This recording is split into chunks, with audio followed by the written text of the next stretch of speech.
What happens if the biggest tuna borrower can't pay back? What happens if America defaults on its debt? Let's dive into the fishy details. Default means failing to pay back the tuna you promised. Like if Mr. Whiskers borrowed 100 sardines but can't return them on time. It's a big deal because lenders get nervous when payments are missed and trust starts to leak away, like spilled fish oil. America owes tuna to other cats in the country, Social Security, banks, foreign cats like China and Japan, and big fish investors. If America defaults, all these cats could lose their tuna.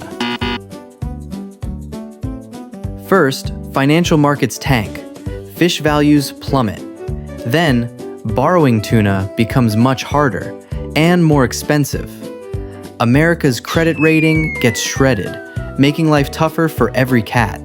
The economy could enter a recession, with fewer jobs and less tuna for toys. Mr. Whiskers might even lose his box. America has never defaulted on its debt before.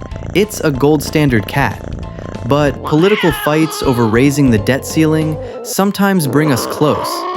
Default is a disaster nobody wants, but it's a risk when cats argue too much.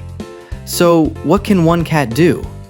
Unfortunately, Mr. Whiskers can't fix the debt alone, but he can save his sardines wisely, keep learning how the tuna market works, and vote for cats who promise to manage the tuna responsibly. Every paw helps protect the tuna stash for all cats.